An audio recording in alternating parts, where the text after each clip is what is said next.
Hola, buenos días muchachos, ¿cómo van? Hola, profe, buenos días. ¿Cómo les va?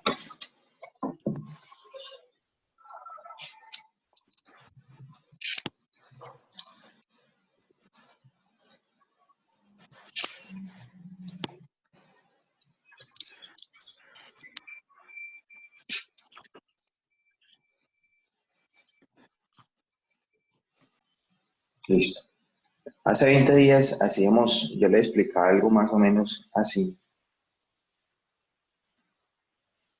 Tenemos nuestra gráfica, digamos que estos son comparar los pesos con las unidades. Yo les decía que esto más o menos tenía un comportamiento así, entre mis costos y mis gastos. Esos son mis costos y mis gastos de la empresa. Y más o menos el comportamiento de las ventas eran así. ¿Listo? Entonces, la última vez que estuvimos en clase encontramos este punto. Y este punto decíamos que es la utilidad,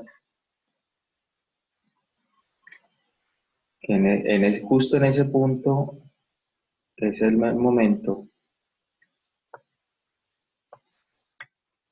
donde la utilidad antes de intereses e impuestos es igual o me alcanza, es lo suficiente para pagar mis costos fijos más mis gastos de operación.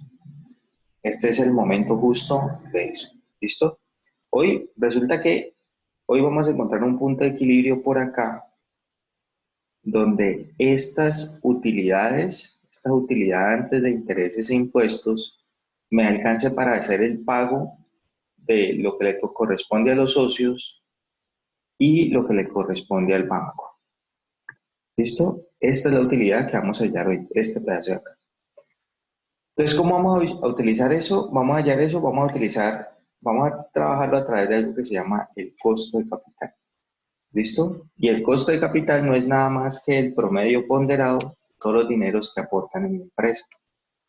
Entonces, vamos a suponer que del 100%, vamos a suponer que tengo una empresa que requiere que para que funcione, o tengo una unidad de negocio que para que funcione, necesita un total de activos o una total de inversión, una inversión total de 100 millones de pesos. ¿Listo? Esa es la inversión total que requiere mi empresa. Y aquí es donde viene el dilema. ¿Dónde voy a buscar estos 100 millones de pesos? ¿Sí? ¿Dónde voy a conseguir los 100 millones de pesos? Esos 100 millones de pesos, normalmente en nuestro mercado, por así decirlo, en Colombia, lo voy a poder conseguir de tres partes. O digamos que hay tres grandes inversionistas que nos pueden dar para esto. Primero, los socios, y entre ellos usted se tiene que contar porque usted hace parte de la sociedad. Otro de ellos son los bancos y otro puede ser un inversionista. Y esos inversionistas podría estar incluido ahí los capitales ángeles o los capitales que son para fomento de la inversión. Los que conocen como capitales ángeles para fomento de la inversión. ¿Listo? De la fomento del emprendimiento es que digan esto. Entonces, esos tres dineros pueden venir a ellos. Cada uno va a tener un costo diferente.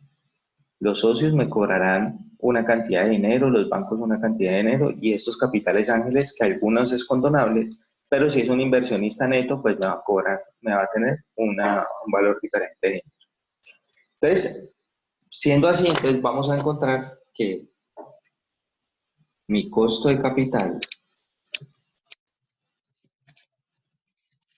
pues puede venir de los bancos, de los socios o de una inversión. ¿Listo? Una inversión.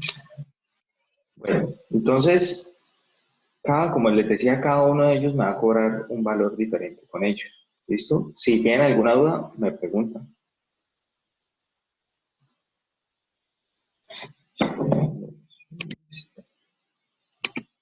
Teniendo alguna duda, me van preguntando. Entonces, esto siempre va a tener un costo amarrado. El costo de los bancos es muy sencillo de identificar porque los bancos tienen algo que se llama la tasa de usura. Y esa tasa de usura es el valor máximo el que permite que una entidad financiera vigilada por la superfinanciera le preste a cualquier persona. Por encima de ese valor no te puede prestar. Por ejemplo, en ese momentico está en el 28,18%. Ese es el valor máximo que le pueden prestar a usted eh, en un banco, en un sector realmente que esté, no en el sector informal, sino en el sector formal. Luego vienen los socios y los inversionistas. Y ellos, la forma de cuantificar este dinero tiene unas variaciones. Para algunos ya tendrán un valor fijo, para otros, digamos que es un valor aleatorio dependiendo de la inversión, dependiendo del riesgo. Perdón. Todos estos tres valores, ténganlo muy presente, todos tres amarran algo que se llama riesgo. ¿Cuál es el riesgo del dinero que yo voy a colocar acá? Entre más riesgoso sea el dinero que yo voy a colocar, más serán las tasas de interés que ellos, o más será el costo que me van a cobrar cada uno de ellos. Entonces, los socios, por ejemplo, una forma muy sencilla de analizar cuánto, si yo soy el dueño del dinero y cuánto voy a cobrar por una inversión, entonces más que alguien podrá decir, no, pues yo voy y busco una inversión segura. Entonces, una inversión segura puede ser un fondo de inversión colectiva, para que ya dejen de hablar de los CDTs. Entonces, el fondo de inversión colectiva, dependiendo del fondo, seguro que yo puedo algunos encontrar rentabilidades de más o menos del 8%. Obviamente, si vamos en este momento a un fondo de inversión colectiva, pues esto estará más o menos en el 4%, por la situación de riesgo que estamos viviendo. Entonces, esto es una opción para revisar y yo puedo decir, bueno, si yo voy a invertir si yo voy a invertir mi dinero, en vez de llevarlo a una empresa que todavía no sé si le va a ir o no le va a ir bien, pues yo puedo ir a un fondo de inversión colectiva y colocarle el 8%. Esa es una variable para tener en cuenta cuando yo analizo una inversión. Otra variable que yo tengo que tener en cuenta para poder mirar eso es la inflación. ¿Cuánto es la inflación que nosotros tenemos en Colombia? Y esa inflación viéndola desde su bolsillo, no desde el indicador como tal. Porque si yo lo veo desde el indicador tiene unas bases de comparación de esta canasta familiar que no necesariamente son sus formas de compra. Por ejemplo, muchos de los artículos de la canasta familiar que están en ese IPC, pues son artículos de consumo a granel o artículos que se cotizan en plazas de mercado, en las grandes plazas mayoristas de mercado. Y usted no va a una plaza mayorista de mercado, usted normalmente lo que hace es comprar en una grande superficie. Entonces, como usted compra en una gran superficie, entonces este IPC es diferente al suyo que el del nacional. Este IPC más o menos para la clase media en Colombia está más o menos en un 18%. Entonces, si vemos, mire que ya solamente con estas dos variables yo necesito que la inversión siquiera me dé un 16% de rentabilidad, asumiendo ese riesgo que yo voy a colocar. ¿Listo? Y si a esto le quiero meter parte del corazón, no sé, un 8% más, que sea lo que valga la pena, como por así decirlo, la inversión. ¿Sí? Entonces, digamos que una inversión más o menos, un inversionista en la calle está pensando en una rentabilidad del 24%, pero esa rentabilidad del 24% viene más o menos de este análisis. ¿Listo? Entonces voy a colocar acá un 24%, vuelvo y digo, esto no es una camisa de fuerza. Usted como dueño de su negocio, dueño de su empresa, usted dirá cuánto es la rentabilidad que le genere, qué quiere que le genere. Y voy a colocar igual un inversionista que le va a colocar el dinero al 24%. Ya tengo tres fuentes de dinero. Entonces, cada una de esas fuentes de dinero tiene un costo diferente. Como yo dije que la inversión que yo requiero para montar mi negocio, mi idea de negocio, es de 100 millones de pesos, pues vamos a ver esos 100 millones de pesos, cuánto es el costo asociado por cada uno de ellos. Voy a suponer lo siguiente, de esos 100 millones de pesos, yo como socio, entre mis socios, entre mi grupo de socios, vamos a colocar 60 millones de pesos. Si se acaba la reunión, por favor, muchachos, recuerden nuevamente darle clic al mismo link y ahí ingresamos todos nuevamente. Entonces los socios me van a cobrar 60 millones de pesos. Los inversionistas, voy a suponer que ellos me van a prestar 10 millones.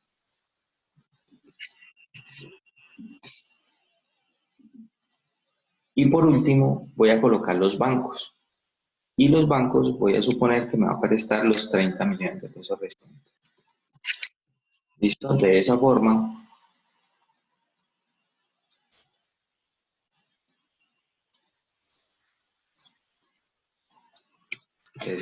yo ya sé que tengo mis 100 millones de pesos. Este es el dinero aportado.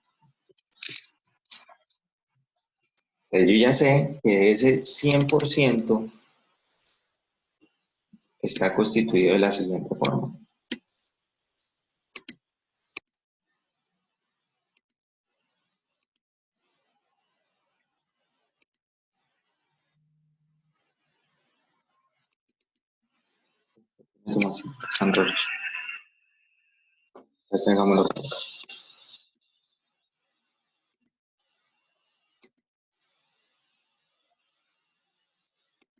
Listo. Del dinero aportado,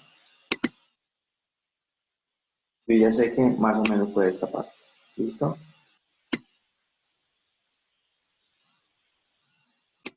Más o menos estas fueron las cantidades. Este porcentaje fue el aporte que hicieron los socios, este porcentaje fue el aporte que hicieron los inversionistas y este porcentaje fue el aporte que hicieron los bancos como tal. Entonces ya sé que el 60% lo aporté yo, lo aportamos mis socios, el 10% los bancos y este 30% restante fue, perdón, el 30% de los bancos y el 10% de las acciones. ¿Listo? Este fue el aporte. ¿Cómo lo saco de acá? Entonces, este es proporción, es la proporción del aporte. Entonces, simplemente voy a calcularlo acá, que sería este dividido este.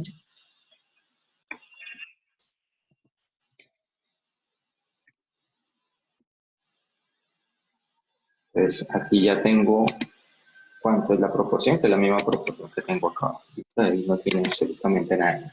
Cada uno lo que aporta. Entonces voy a calcular ahora sí cuál es el costo. Y el costo, como les dije, este costo de capital también este costo de capital es el costo promedio ponderado del total de los aportes. ¿Listo? Ese costo de capital es el costo promedio ponderado del total de los aportes. ¿Qué quiere decir eso? Que será el costo promedio ponderado de lo que me cuesta cada uno de esos dineros por la proporción del aporte. ¿Listo? Entonces simplemente la multiplicación de estas dos celdas de acá. Estas dos celdas de acá. Pues si yo lo manejo, si yo lo reviso, solamente sería hacer lo siguiente.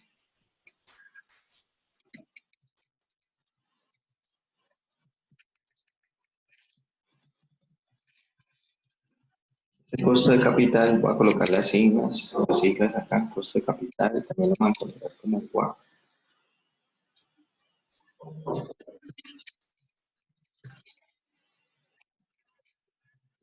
Bueno, entonces aquí simplemente sería multiplicar este valor por este valor de acá.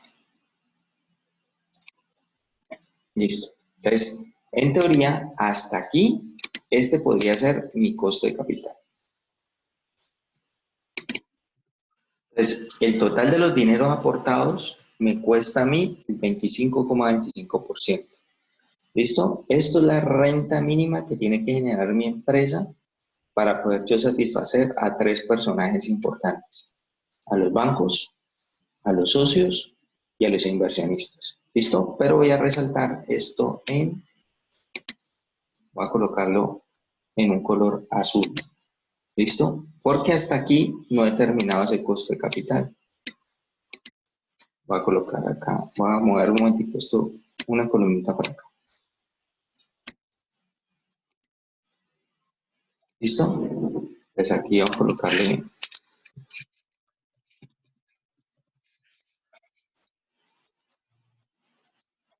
Listo, voy a explicarle lo siguiente. Voy a referirme al estado de resultados un momento, pero no a partir del estado de resultados. Entonces voy a simular dos tipos de empresas, voy a simular dos tipos de negocios. Una empresa apalancada. Cuando yo hablo de una empresa apalancada, es una empresa que tiene deuda, es decir, en este caso tiene dos tipos de deuda. Vamos a colocarlo por acá, más bien, con esta empresa tiene dos tipos de deuda. Tiene bancos y tiene inversionistas. ¿Por qué se dice que los socios no es una deuda? Porque es el aporte que yo estoy dando. Entonces, por ejemplo, esta empresa está apalancada, tiene dos tipos de deuda, con los socios y con los inversionistas. Listo. Entonces, voy a hacer el estado de resultados, uno voy a hacer apalancado y el otro lado es sin palanca. ¿Por qué se llama apalancado sin palanca? Porque en teoría, si yo trabajo apalancado, voy a tener mejores resultados con menor esfuerzo. ¿Listo? Pero así como voy a tener mejores resultados con mejor esfuerzo, sin tanto esfuerzo, así pueden ser mis pérdidas como tal. Listo, entonces voy a hacer lo siguiente, voy a dibujar el estado de resultados.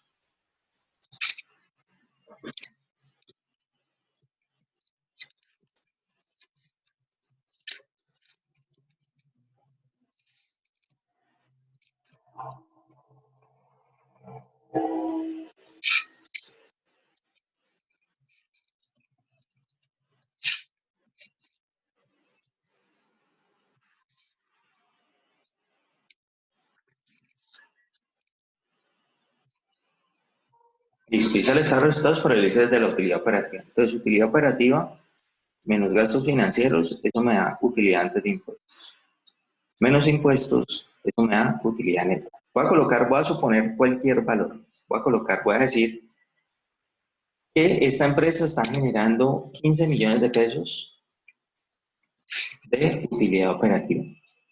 Simplemente estoy asumiendo y estoy diciendo que son 15 millones de pesos que genera utilidad operativa. Y esos 15 millones de pesos voy a hacer qué pasa cuando tengo deuda y cuando no tengo deuda. Entonces, con palanca y sin palanca. Entonces, los gastos financieros entonces será el valor de la deuda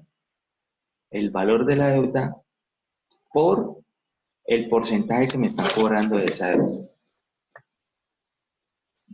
Entonces será coger el valor de la deuda, que son 30 millones, por el costo de ese dinero.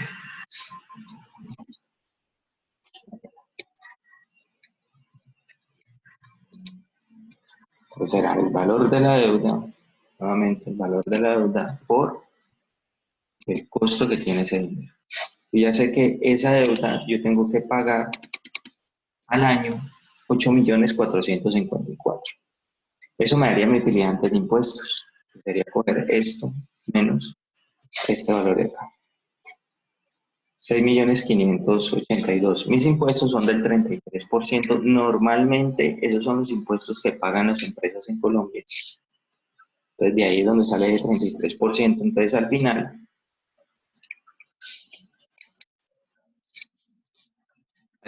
voy a tener una utilidad neta de 4.382.000. Esta es en el caso de que mi empresa esté apalancada.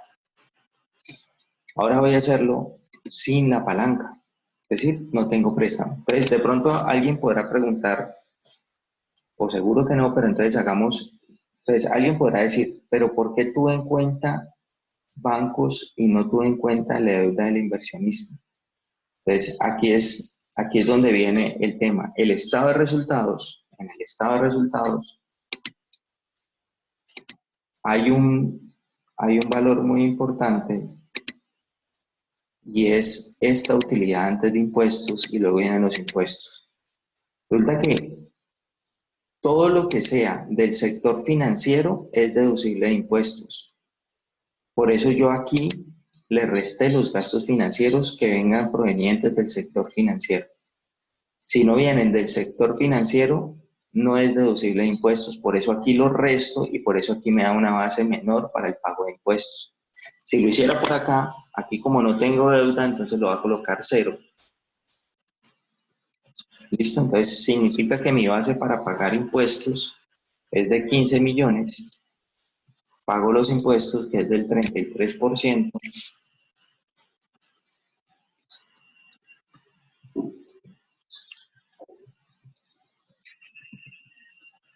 y eso me da una utilidad neta de 10.050.000.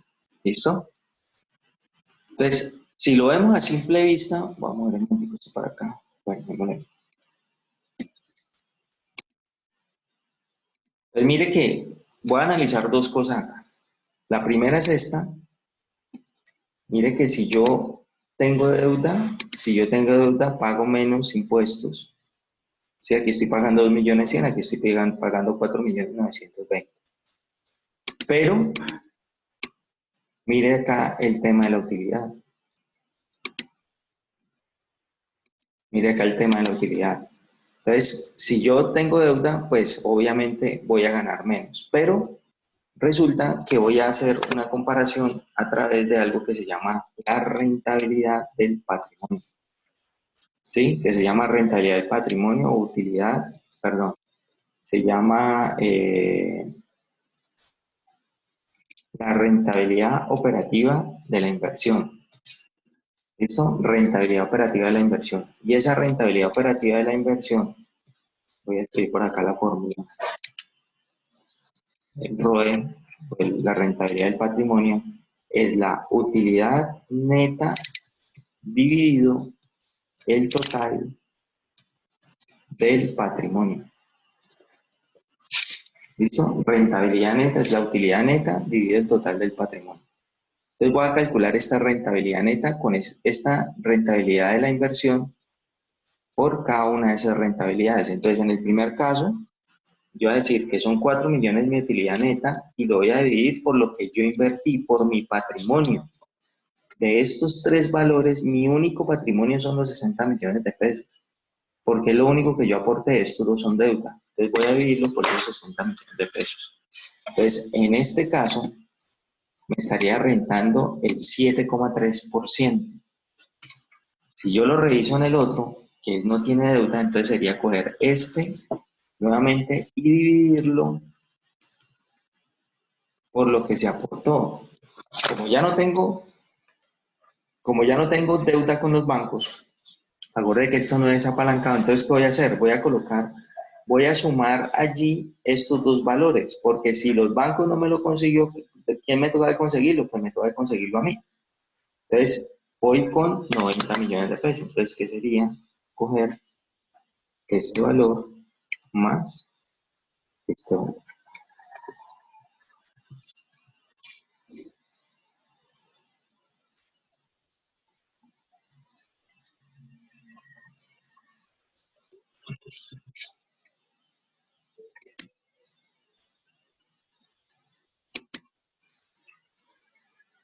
Bueno, entonces voy a dejarlo hasta allí. Voy a hacer un pequeño paréntesis. Vamos a revisar mire estas dos rentabilidades que me están dando acá. En este punto, ¿no? En este punto que todavía no he llegado al punto de equilibrio. Entonces voy a dejarlas acá resaltadas y ya me devuelvo y las comparo. Ya me devuelvo y comparo estos dos valores de acá. Estos dos de aquí. Listo. Bueno, entonces aquí tengo pendiente, voy a marcarlo por acá, de que revisemos este aquí. Listo. Bueno, voy a continuar entonces un momentico acá. Y voy con esto de aquí que les acabo de mostrar. Mire que entonces los valores que vienen de los bancos son deducibles de los impuestos. Es decir, este valor que yo le estoy pagando al banco, este 28,18% que son los intereses que yo le estoy pagando al banco, van a tener una deducción del 33%. Es decir, cuando yo pague los impuestos, que es lo que estoy haciendo acá, no voy a pagar 4.950.000, sino que voy a pagar solamente 2.160.000. ¿Qué significa eso? Significa de que yo voy a poder retomar. Vamos a conseguir.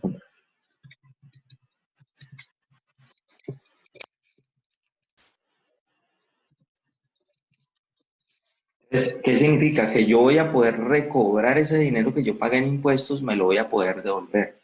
Es decir, de estos 8 millones, en realidad yo no pagué 8 millones de impuestos.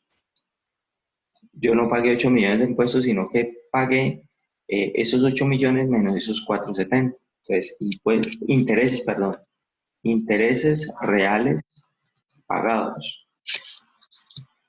Sería coger esos 8 millones menos estos de acá. Entonces, los intereses que realmente me cobraron el banco a mí fueron de 5.664.000. ¿Listo? ¿Por qué? Vuelvo y les digo, por el efecto que tiene de descontarme el dinero de los bancos, ¿sí? Del dinero que me prestó el banco como tal. ¿Cómo transfiero este efecto que acabo de hacer acá? ¿Cómo lo transfiero al costo de capital? Lo transfiero de la siguiente forma. Voy a colocar acá descuento de intereses. Vamos a hacerlo aquí en este concepto. Descuento de intereses. Entonces, ¿qué voy a hacer? Voy a coger lo que el banco me va a cobrar y lo voy a multiplicar por 1 menos el porcentaje que yo pago de impuestos. Entonces, ese valor que era del 28,18% menos el 33% que yo estoy pagando de impuestos acá, me daría ese valor. Solamente aplica para bancos, solo aplica para bancos. Las deudas que tengo con la inversionista tengo que pagarlos después cuando proyecte mi flujo de caja. Por ahora, solamente bancos. ¿Listo? Entonces, ahora sí, esto me va a cambiar y va a colocar el WACC real. Entonces, el WACC real sería coger el total del aporte para el caso de los bancos multiplicado por el interés y el total del aporte, es decir, por cada uno de sus aportes, el costo por cada uno de sus aportes.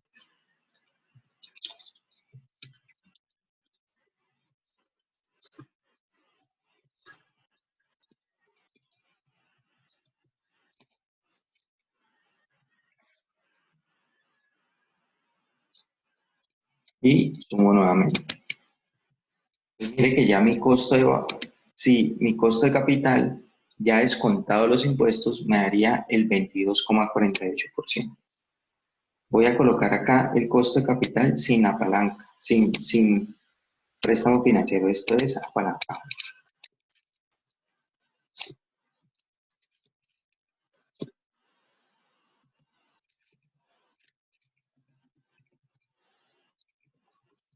Bancos. Y aquí voy a hacer el mismo. Voy a hacer el mismo, pero voy a quitar esta parte de los bancos. Voy a quitar esta parte de los bancos y aquí los socios van a tener que aportar 90 millones de pesos. ¿Listo? Entonces mire la diferencia que tiene el costo de capital con deuda y el costo de capital sin deuda. ¿Qué significan estos valores? Que las ventas mínimas que tiene que hacer la empresa, o la rentabilidad mínima que tiene que hacer la empresa cuando está apalancada es del 22,46%.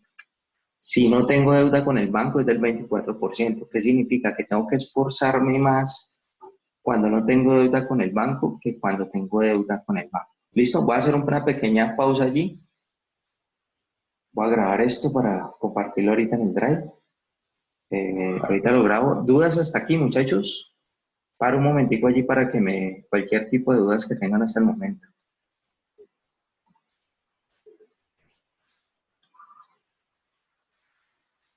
Bueno, listo. Te sigo entonces.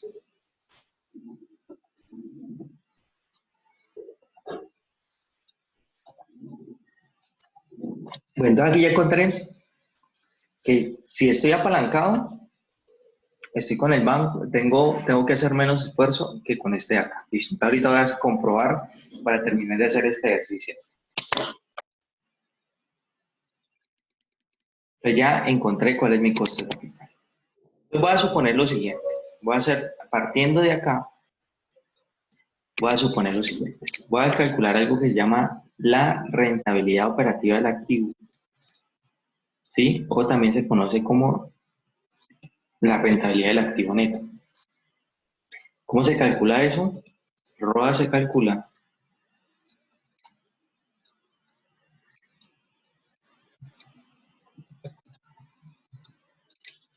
de la utilidad operativa después de impuestos dividido el total de activos. Y la utilidad operativa después de impuestos es igual a la utilidad antes de intereses e impuestos menos los impuestos.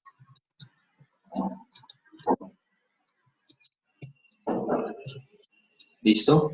Así que voy a utilizar este de acá. Entonces voy a decir, partiendo de eso voy a decir lo siguiente, en el primer caso. Voy a partir en el primer caso. Yo digo, esto es lo mínimo que tiene que rentar la empresa. La empresa tiene que rentar el 22,46. ¿Qué quiere decir eso? Que estos total de activos que yo tengo tienen que trabajar para poder lograr este valor de acá.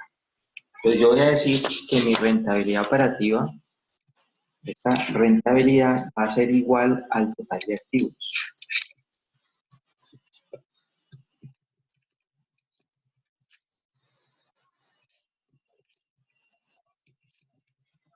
Tiene que rentar mi costo de capital.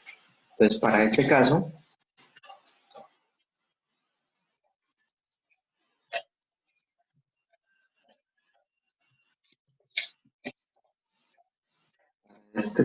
sería este acá. Listo, 22,46. Voy a despejar acá utilidad operativa después de impuestos. Voy a despejarla de acá.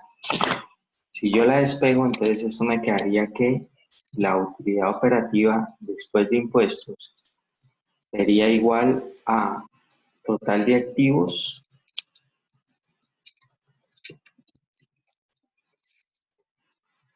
por la rentabilidad operativa del activo.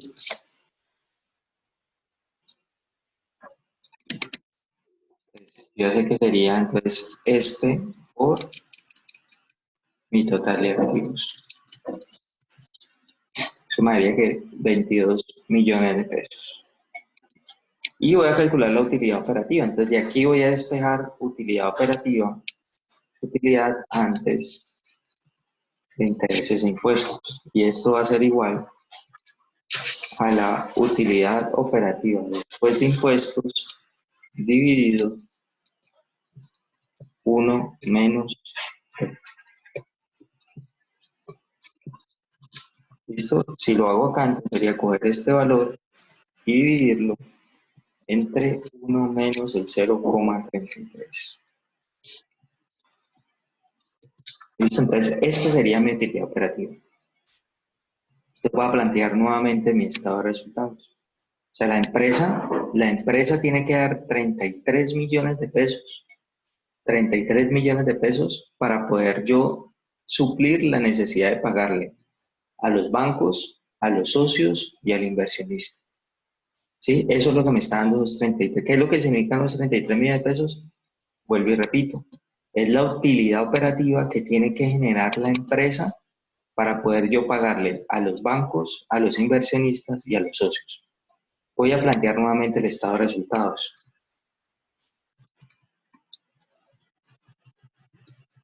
Ya con los valores que son. Profe, una pregunta. En caso tal de que no, o sea, no se cumpla lo necesario para pagar tanto banco, inversionista y socios, ¿cuál es el orden de prioridades a pagar? Pues entiendo Primero que se es primero el banco. primero se paga al banco y a los inversionistas. Okay. Y después ya a los socios. O sea, los socios son los que van a estar perjudicados hasta el final. Hasta que la empresa no pase de ese punto, no llega hasta el final. Me voy a volver un momentico acá. Entonces, recuerde que estoy calculando este valor. ¿Cuántas son las utilidades operativas para llegar a este valor? Entonces, mientras no llegue a ese valor, sí, pueda que esté dando utilidades, pueda que esté por acá, ¿sí? Estoy dando utilidades, pero no son las suficientes para pagarle a esos, en este caso, a esas tres personas, socio, bancos e inversionista. Entonces, como dice Nicolás, ¿a quién le pago primero? A los socios. Después que, perdón, le pago primero al banco, al inversionista y si queda plata, a los socios. ¿Listo?